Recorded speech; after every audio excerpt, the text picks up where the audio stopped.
Well, yesterday can best be described as a climax and then an anticlimax. Climax being the Dangote refinery rolling out petrol. A lot of people seeing that near perfect petrol in the bottle.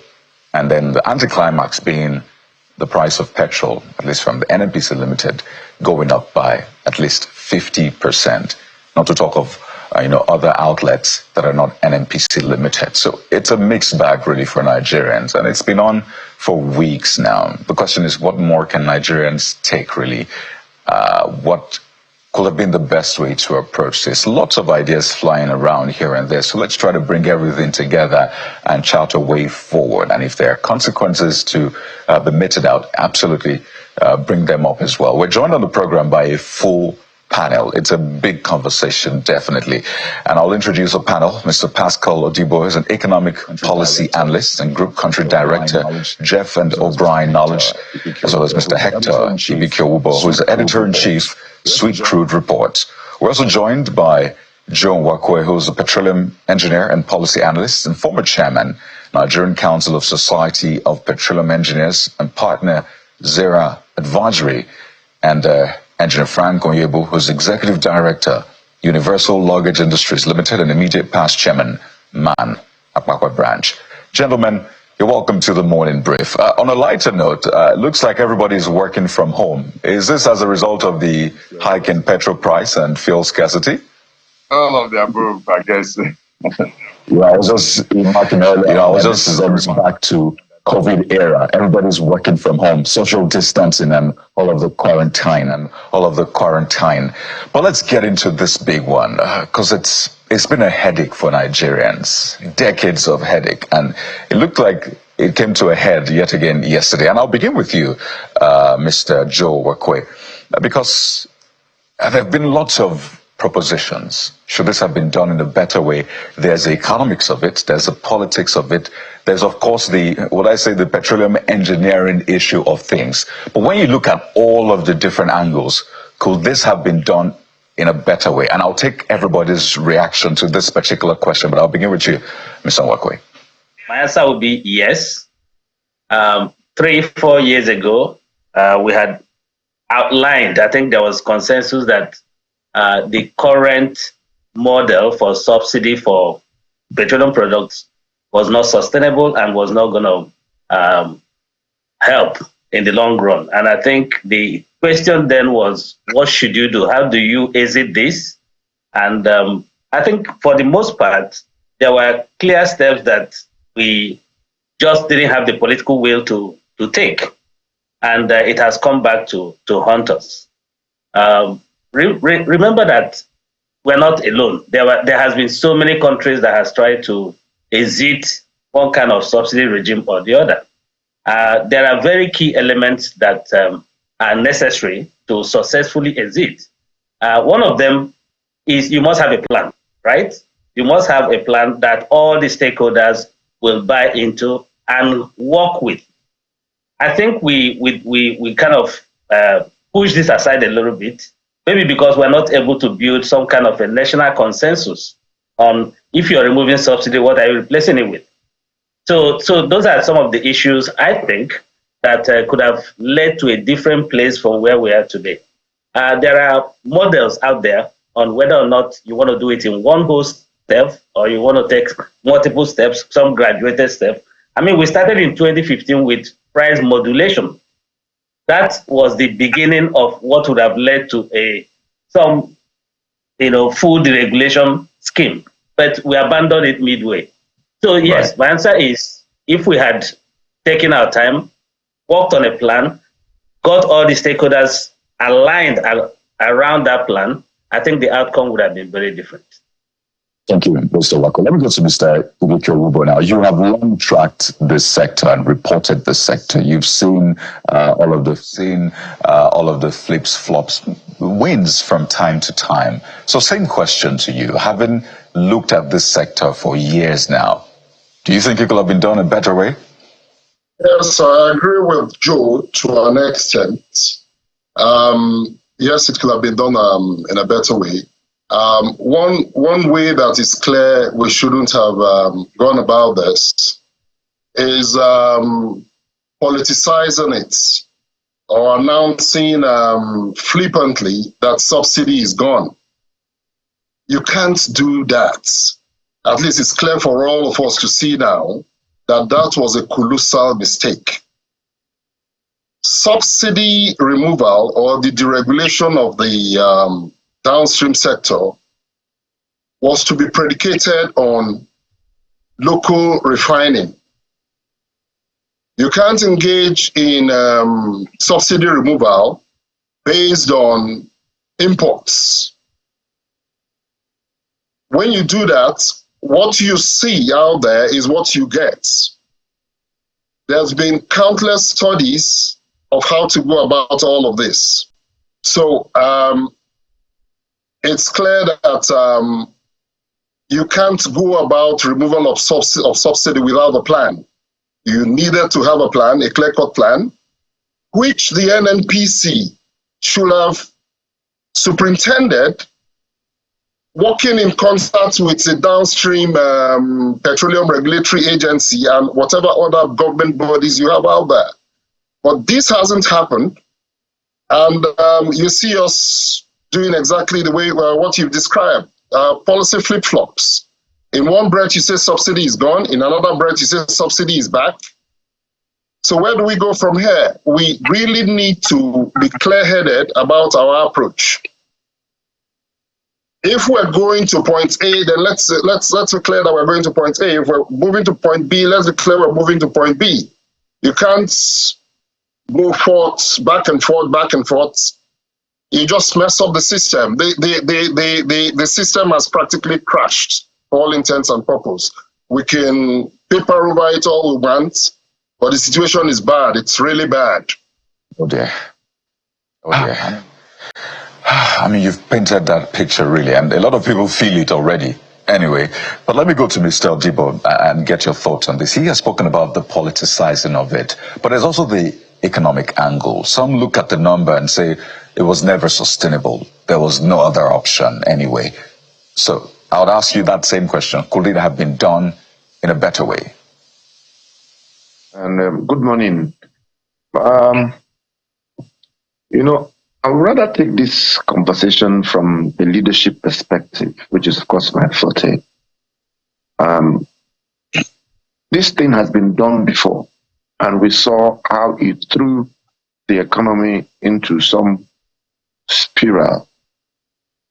So one was expecting and thinking that the leadership, government leadership, will have had a lot more rigor, thoughts, just as the other guy said, plan as to how to deal with these kind of things going forward, given the fact that Nigerians' minds should be prepared for incessant increase in petroleum products. Because when you remove subsidy, it means that it will be market driven, and market driven means that it's going to be driven by the ruling cost of largely of crude oil.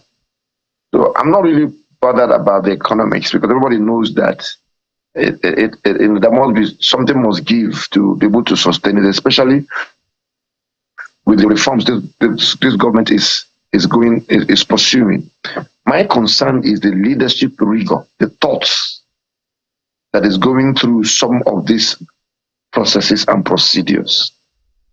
And we keep calling NNPC, and I think we need to really interrogate these things. NNPC is an operator; it's not a regulator. I don't know whether we understand by the PIA Act, the regulators is the upstream regulatory agency and the downstream regulatory agency. And that's where I have my concern that why will NNPC be buying and then be reselling to Nigerians? The conversations must occur. Somebody must give and somebody must take. And I think the overall interest should be the interest of the Nigerian people.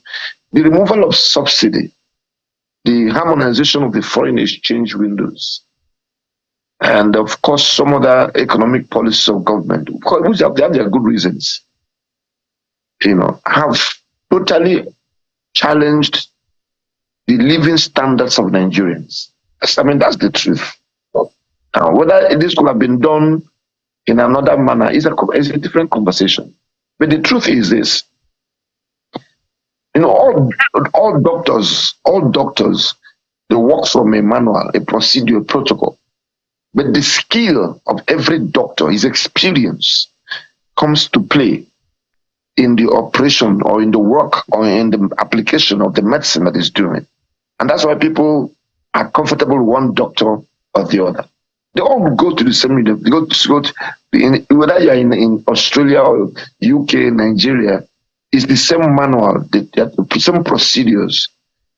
However, as a doctor matures and is able to see and understand, is able to take the patient and certain circumstances into place. So I think my concern here is what level of thoughts is ongoing to avoid what happened in that subsidy must go declaration. It's just like it's like deja vu again. NLC is going to come back to government again. They're going to start another negotiation again.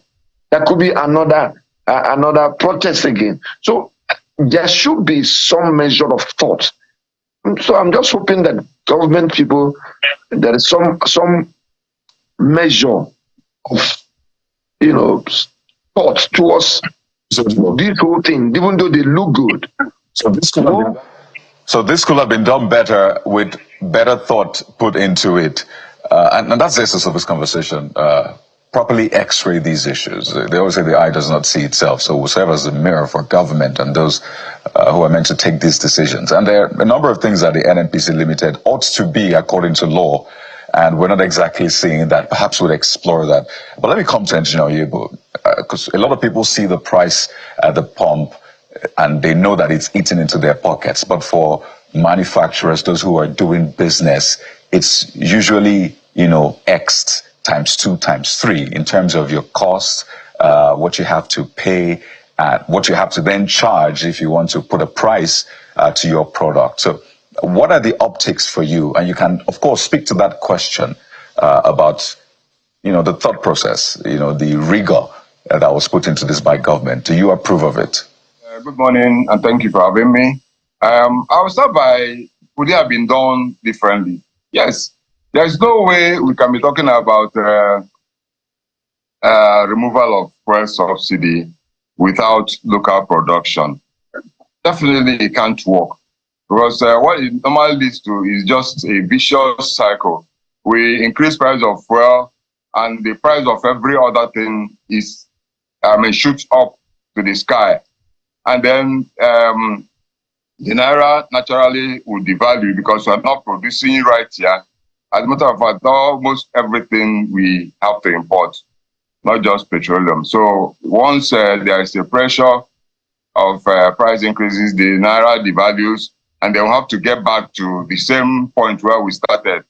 If you look at what happened the last time, there was just that sudden announcement where we don't have subsidy any longer.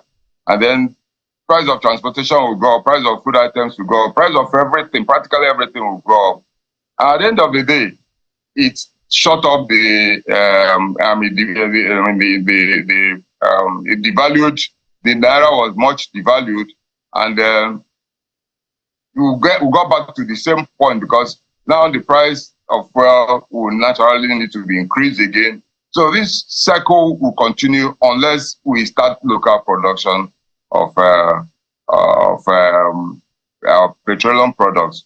No country in the world can sustain much of subsidy removal without local production. Really, well, we all know what has been happening with our economy. The corruption has been so much in that industry because there's no reason why we shouldn't be producing our petroleum products locally, despite the good sums that have been invested over the years. It's so unfortunate, really. Then if you want me to go straight to the impact on the economy, is that what you want me to, or do we leave it until later? Because the economy, of course, cannot sustain the current increase. You see, we are just struggling with a payment of 70,000 naira minimum wage. And we all know that 70,000 naira cannot even buy a bag of rice. And a lot of people can't even earn that 70,000 naira. A lot of state governments are saying they cannot pay. Then we also know that a lot of people are also unemployed. So we have a real problem in our hands because this current increase is really not sustainable.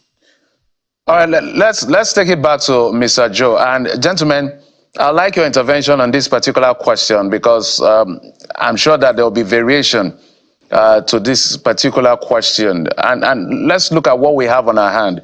It appears we're saying that better organization is required. So breaking it down, NNPCL is literally in the entire ecosystem as an operator, almost like a price fixer, even though we have the regulators across upstream and midstream and downstream.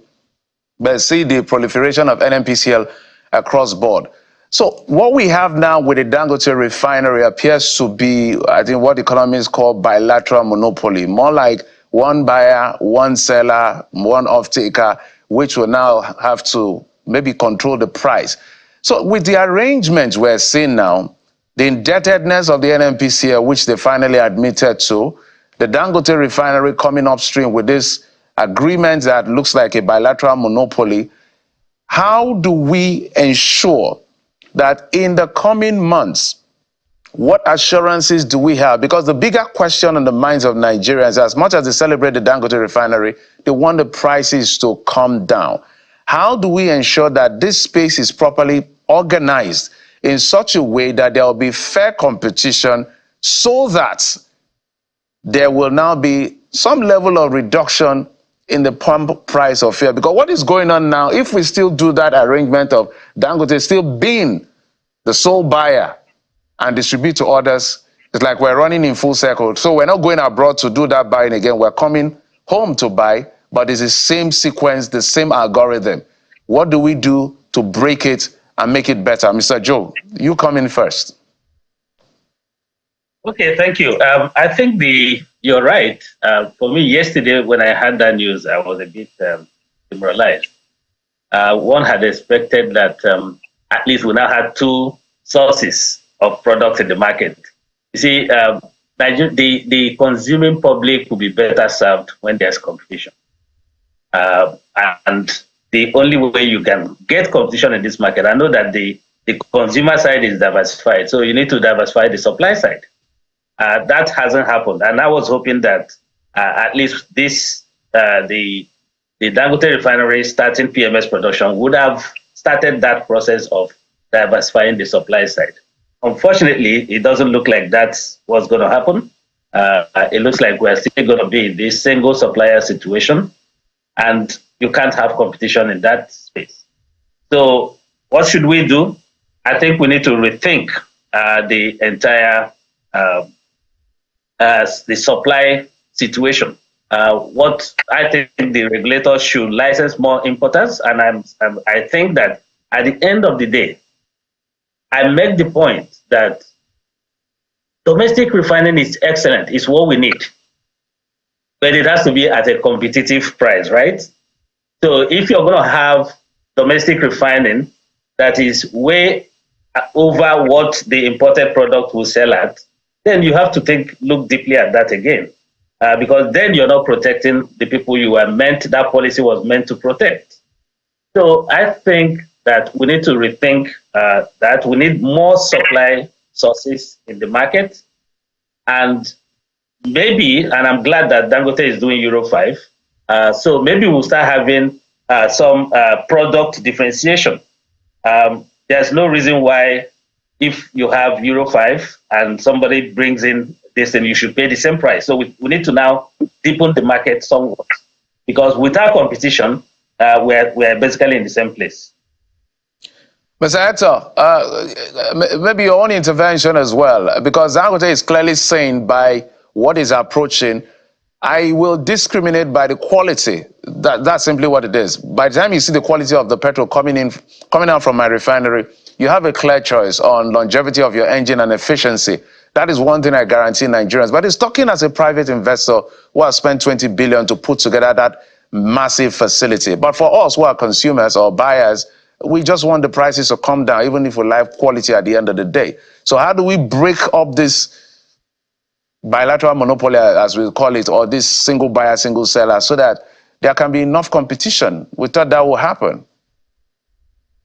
Well, choicy words, you call it bilateral monopoly, but can we look at where we're coming from? We need to appreciate where we're coming from. You have the Dangote refinery trying to survive. They need to carve a space for themselves in these markets. They are here to stay. So if they've come up with the best products they can put out there in the markets, that is how they want to enter the markets. That is how they want to function. Now, let's look at the journey of the Dangote refinery. The Dangote refinery not too long ago complained about not having crude oil feedstock. Suddenly they have crude oil feedstock. The Dangote refinery had a running battle with marketers who tried to demarket them. Oh, they wanted a monopoly and all of that. Then the next thing we heard from the NNPC was that all is hunky-dory. They now supply the Dangote refinery, and we now hear that the Dangote refinery can only sell to the NNPC. How does that sound? How did we get there? We need to investigate that. The NNPC is a recurring decimal in all that is wrong with petroleum supply and distribution in Nigeria. The NNPC owns 4 refineries. Why aren't any of those refineries functioning? We need to interrogate that. So if the NNPC refineries were working, outputting fuel, whatever grades they put out in the market, it will be the choice of the buyer what to settle for.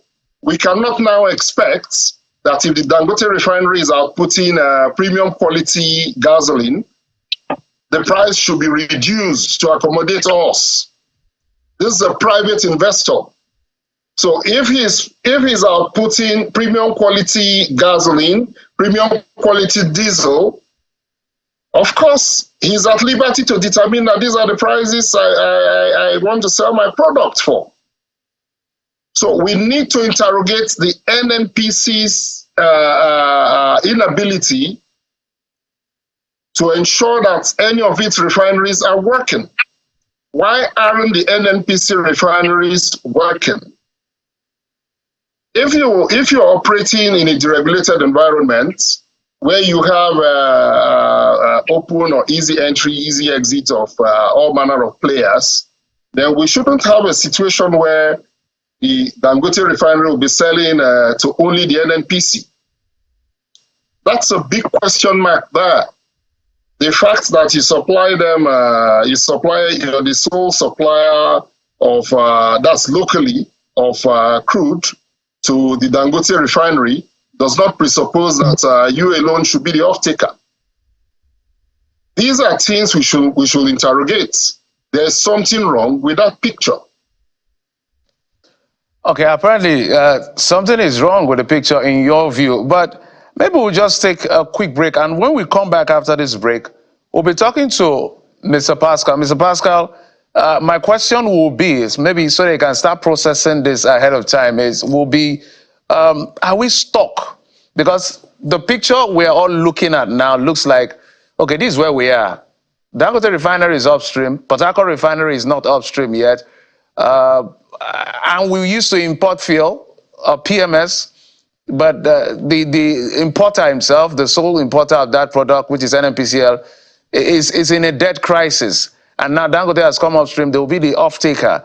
It looks like a bit of a convolution. Maybe you help us unpack that as well, and where we need to go from here. We've had 2 interventions, we need your intervention, or whether this is just what we're stuck with, we need to bear this and see how it plays out eventually. We'll take this quick break. We'll come back to Mr. Pascal. Join us again.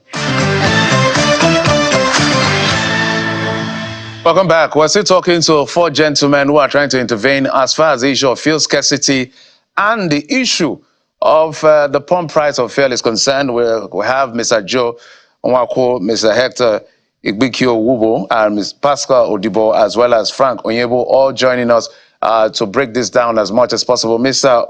Pascal Odibo, on this particular one, I did ask the question, maybe to highlight the fact that the shock is getting too much for Nigerians. Before President Bola Tinubu took over the reins of power, they were buying fuel for less than 200 naira. Now it's almost 1,000 naira, in some places about 1,000 naira. That's about almost 300 to 400% increase. And now we're asking, because even if all the 4 refineries are working, Nigerians will clap, but they will still ask, how much will I buy it for? And what is going on looks like we need to brace up for high price of fuel. Is that something we can break out of? Mr. Pascal? Thank you. Yes, we can. Very possible. As I said before, it's a leadership issue. You know, when you remove subsidy, maybe we should break these things down.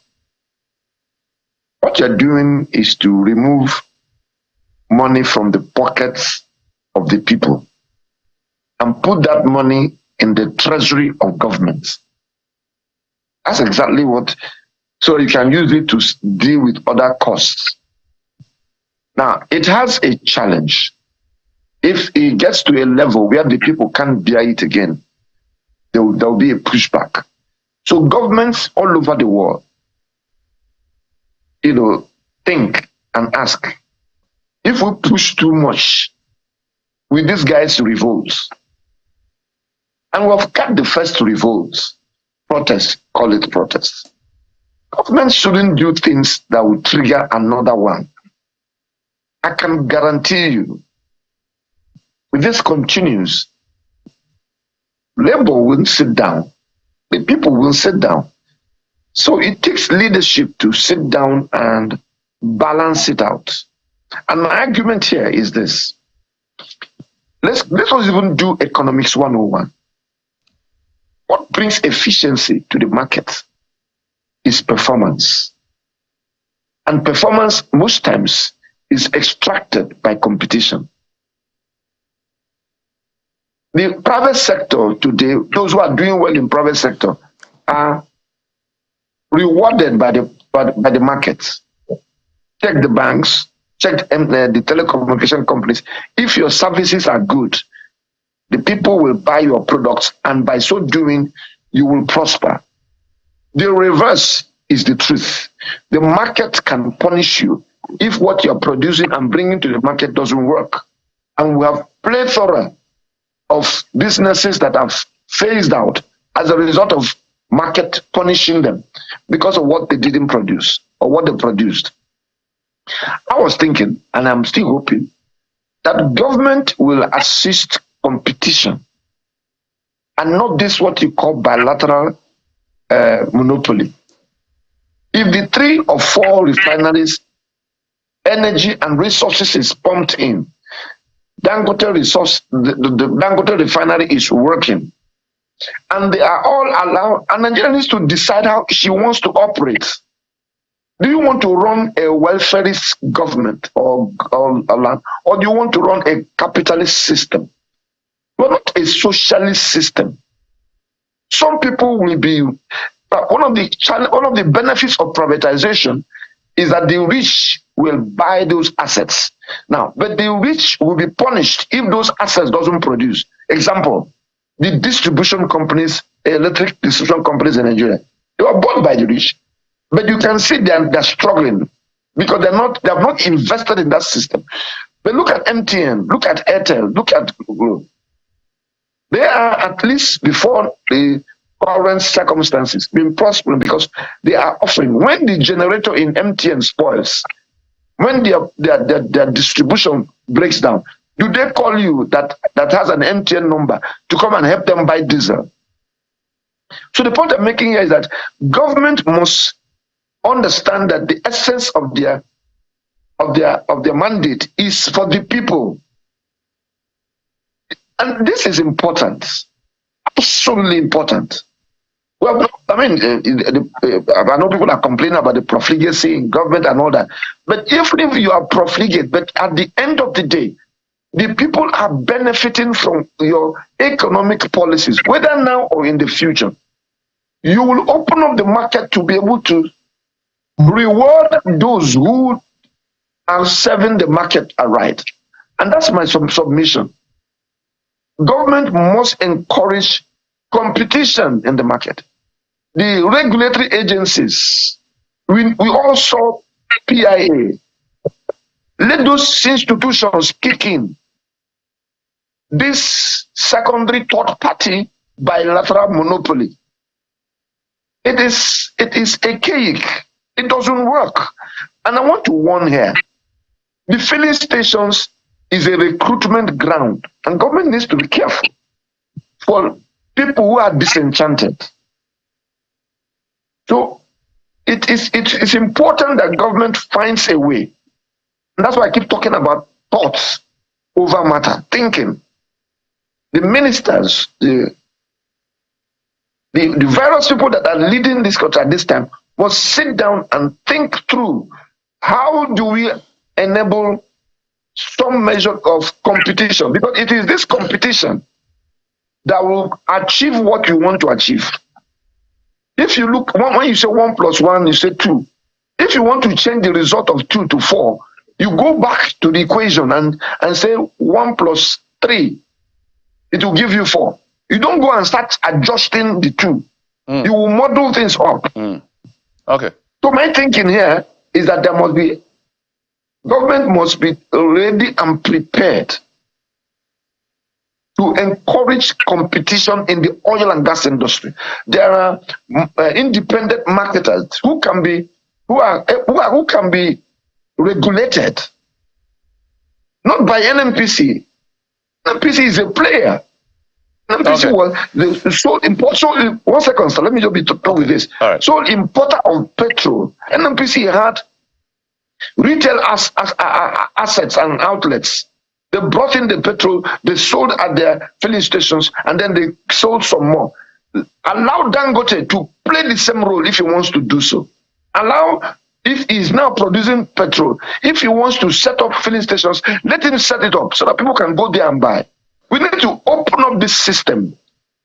We can see what it's costing us.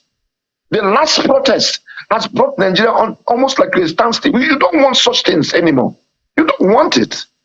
So I just want to submit here that government must intervene and allow competition. It is the market that rewards players, not any business that is anchored on people supporting it, on government supporting it, doesn't last beyond that regime. But the moment the market is happy with you, the market will keep rewarding you. Thank you. All right, let's take it to Mr. Frank. Mr. Paul, Pascal has raised some point as to let's choose how we want to run the economy, welfare socialist system or a capitalist system. And so how did we get from liberalizing trade by deregulating the sector to what we have on our hands right now, where it looks like this supplier off-taker issue and that's hold of the NNPCL in this sector? Is it in the interest? I want you to walk through the mind of the government, maybe if you can, Mr. Frank. Is it in the interest of the public that this model is retained, at least for now, or this is just mistake ab initio? Okay, thank you very much. First of all, I want to say I'm delighted by the imminent commencement of PMS production at the Dangote refinery. I believe that should help bring down the cost of the price of PMS to some extent. We all know what happened to the diesel when the Dangote refinery started the production of diesel. The prices came down to some extent. So I expect the same thing to happen with the PMS. However, we also know that we need competition. The mistake that was made in the past was not privatizing the existing refinery, because we've all seen that obviously the government cannot manage business. Government has been unable to manage these refineries for so long, for so many decades, despite the huge sums of money that have been pumped into them. And we have refineries that employ staff, they have all kinds of wages that they have to pay, and they produce nothing. And then we keep on pumping money into turnaround maintenance. This should never have been. We should have privatized this refinery, especially the last time the initiative was a bit serious was, I think, during the Yaradua's tenure, or something. I think somewhere within that period that the refineries were built to be privatized, and the Nigerians kicked against it, and then we stopped. As a matter of fact, I feel that even if we need to dash out this refinery to private people without paying any money, let them just bring these refineries and then make them work. It will be better for the economy than having a situation where we are pumping so much money into the Port Harcourt, Warri, Kaduna refineries, and we're not getting anything out of it. Like I said earlier, we need to get rid of corruption. That's one of the things that is really hitting hard on us as a nation. A lot of people, I believe everybody knows that people are benefiting from some of the things that are happening, and we need to get rid of all those things. We need to make sure that these refineries work, and then there will be competition. And more people should be encouraged to build refineries. That's just the only way out of it. We obviously cannot run a completely liberal system, but we also need to ensure that people don't get strangulated in the process of running the kind of economy we are proposing to run this time. Because a lot of people can hardly eat food. A lot of people can hardly provide the basic items for themselves. So anytime we have these price increases, it changes.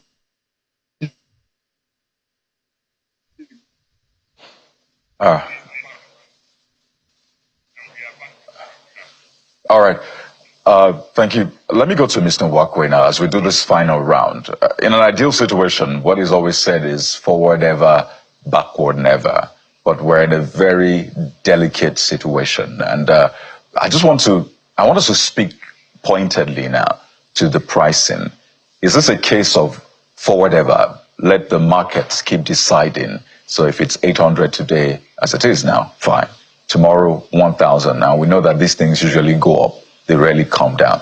So should we maintain that approach or say, wait a minute, this is not an ideal situation. Let's step back a bit. Give the people some buffer. Don't forget, Labour has said that you promised us that fuel prices won't go that high. That's why we're taking 70,000 other than the 250,000 naira which we asked for. So, Mr. Wakwe, is it forward ever, or we should go backward a bit, bring down the price, allow people adjust, and then we can begin to find a way out? Yeah, thank you very much. My personal view is that I wouldn't want to roll back the journey to a deregulated market. I think we can course correct as we go along. And the basis for that thinking is, one, I think that the current subsidy regime is doomed to fail. It just was not doing what it was intended to do in the first place. So rolling back on it, I mean, Nigerians have already paid some prices so far. I think what we need to figure out is there any way we can proceed on this journey and find alternative ways to provide energy subsidies? And I say this because I actually believe that part of the reason we are not both manufacturing and we're not competitive is that we don't have the right subsidies in the right place. You're supposed to subsidize production. And there are elements of our national life that actually need subsidies to do well, which we are not doing. So my sense is, let's look at the whole system again. Take a closer look. And that's why I keep talking about a plan. I would say, from where we are today, don't go back. So figure you think out that the 50% plus increase, 50% plus increase should stay? one, to subsidize petrol, and there are other ways you can subsidize petrol without what we were doing before. What we were doing before basically allowed for so much leakages and losses to the nation.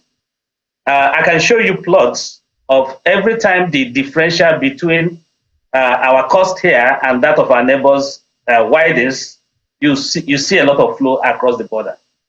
So Nigeria essentially was spending a whole lot on people who shouldn't be benefiting from it. So I guess what I'm saying is there are ways we can figure out ways and means to deliver the same subsidy to our people without the losses that we've seen in the past. So rolling back for me is not an option. I think the government needs to sit back at this point, review where we are, sit with labor, sit with all the other stakeholders, and fashion out a way forward. That does not mean going back to the seriously price regulated environment we had. I think that's the way forward. And I will make one more point. Let me make one more point. People keep saying that domestically refined fuel, by definition, will be cheaper. I have my issue with that. I do not think, given all I know today, that will be the case. So that will make a case for subsidies, whether you're refining domestically or not. So let's separate that conversation. We may have to have a subsidy scheme, even if we produce 100% our PMS need. So the question then is, what should that scheme be? It should not be what we had before, because that just would not work. We have to be creative. We have to find ways to make it work for Nigerians. I think that should be our primary focus. Right. What you said just opened up a vista. We'll come to an issue later on, but let me go to Mr. Ibike Owubo on this one. I always find it, maybe nauseating, I should use that term, when, they say there was a lot of corruption in the previous subsidy regime, and we had to stop it.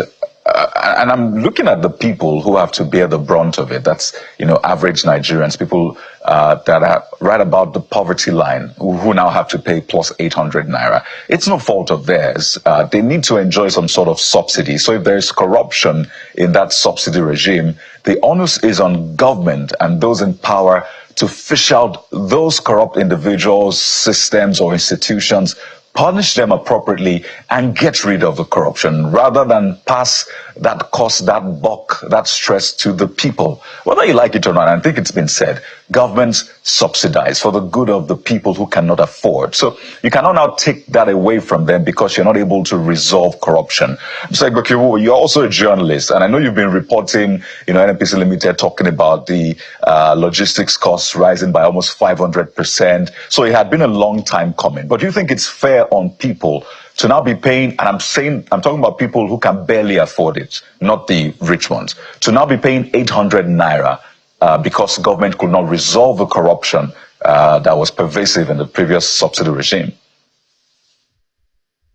Your observation is fact. I've always said we need to hold people accountable, and I'll always stand by that. You can't be complaining about corruption or pay lip service to fighting corruption without holding people accountable. There has to be accountability in the system. That's the only way to tackle corruption. That's the only way to tackle opacity. At the moment, the system is still opaque. There is no clarity regarding how the government arrives at the current price of petrol. We used to have the Petroleum Product Pricing and Regulatory Agency or Authority. I am aware that as a result of the PIA, it's been folded into the Ministry of Petroleum Resources. But that does not stop them from doing their work. So we need to interrogate how the NNPC arrives at the prices it fixes. And I have issues with prices still going up when you have domestic refining. When you look at the pricing structure of petrol that is sold at the pumps, they tell you it's informed by cost of freight, cost of insurance, and of course, the cost at which the product was procured from wherever it's coming from in Europe or wherever they've gotten it from, as it were. Now, if you refine locally and you do not have cost of freight or cost of insurance in the mix, then you need to explain to us what informs the pricing. There has to be clarity. You can't wake up one morning and tell Nigerians, well, now the price is 800 naira, or now the price is whatever. Today, when you look at the pricing matrix, this government informed us that they've directed the NNPC to sell crude oil to the Dangote refinery in naira. So you're not procuring in forex. So that forex element is out of the picture. So if you've procured crude oil feedstock in naira, your staff here in Nigeria, they are paid in naira. What informs the price increase? We need to know. You can't shave my head in my absence. So I think we need that addressed on the one hand. Now, talking about the NNPC and corruption, we can gloss over it all we want. But if you have a group that over time tells you they have 5,700 and something staff, and that in 2023, staff salaries gulped, that's a monument, gulped anywhere around 500 and something billion, putting the average salary per person at over 7 million per month. It begs the question, are we living in different countries? Are we running different governments? Is the NNPC self-accounting? Who does the NNPC account to? We need to address that. We can't gloss over it. We can only gloss over it at our own peril. There are questions, and all these questions need answers. How come the NNPC Port Harcourt refinery, we were told, will come on stream in December last year, still hasn't come on stream? We were told it will come on stream in August. It hasn't come on stream. These are issues we should be discussing. The NNPC owns 4 refineries. Why aren't any of them working? How come now we expect our national supply to be addressed by just the Dangote refinery? Who does that? What kind of economics is that? And we want to now transfer the burden and say, oh, the price has to be fixed. They need to give us petrol at a cheap price or whatever. Who does that? These are questions we need to address. If we don't address this, then we'll be running into... Let me add one quick question. Pardon me, let me add one quick question to it. So for you, is it forward, keep going, let the prices keep soaring, whatever the market says, or let's hold this back a bit, maybe reintroduce subsidy in whatever way, give the people some buffer? The same question I asked Mr. Wakwe, and I'm asking you right now as well. Mr. Wakwe gave you a fantastic answer. He said we can course correct. You can't go back. If we want to steal, so you can't stop in the middle of the road. You've embarked on a journey. You need to course correct. If you course correct, that is what any reasonable or smart person will do. You can't say, oh, you're giving the people some buffer. What buffer do you want at this point in time? You want to tell the Dangote refinery, for instance, that is producing at X cost, not to recover costs. You can't say that. All right. All right. Let me take this to Mr. Odibo. Right. Pardon me, because we have to wind down now. I wish we had more time, but let me quickly get Mr. Odibo and Engineer Oyebo's comments on this. I'll start with Mr. Odibo. Forward, ever, backward, never on this one, particularly when you look at the plight of the people who are living around poverty line. They need petrol for their businesses. It's like hand to mouth for them. Okay, let me put it this way, and because this is your last lap in terms of interviewing us, there are four things I want to speak about. I've mentioned them a little on, but I think we need to bring it to the fore. One, you need men of altruism. We can find out what that means later. Altruism. People who are doing things not for their personal benefit, but for the good of the people. Two, this route we are going now, Kayode, is not a new route. This is a deregulation route. The sector is being deregulated, and it's been a process. We deregulated the telecommunication sector. I bought my SIM card for 14,500 naira in the first week of the deregulation of the communications in Nigeria. We used to stand using NITEL, government institution. You will be at the queue to make international calls. A government came in and said, we need to deregulate this sector. What that means? You have to answer. You have to answer my forward ever or backward never question, because we need to wind down now. I want us to wind down in less than 2 minutes because of time. Question. Today, a SIM card is 250 naira because of competition. That's the point I'm making. So even if you want to go back to not giving, government needs to decide. I've said it clearly before. They need to decide where they want the money to be. Is it in the treasury of government? Prices should keep going up in spite of whatever Nigerians are going through, and in spite of what Labour has said. This is unsustainable. Right. The Nigerians are not able to sustain this by what they are earning and by the economy.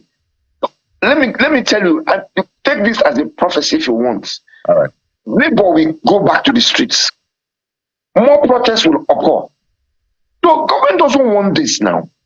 So you need to swallow some hard pills by saying, okay, this is what portion we are going to go. You can't keep doing the same thing and expecting a different result.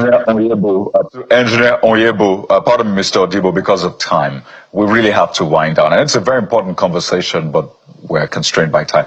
Engineer Oyebo, your final words on this. What I want to say is that this current increase in the price of fuel cannot be sustained.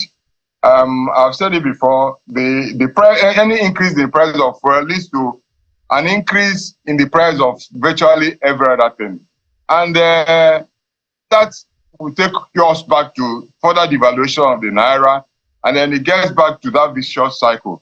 We need to think seriously about any further increases in the price of fuel. So subsidies should return. Subsidies should return in some sense.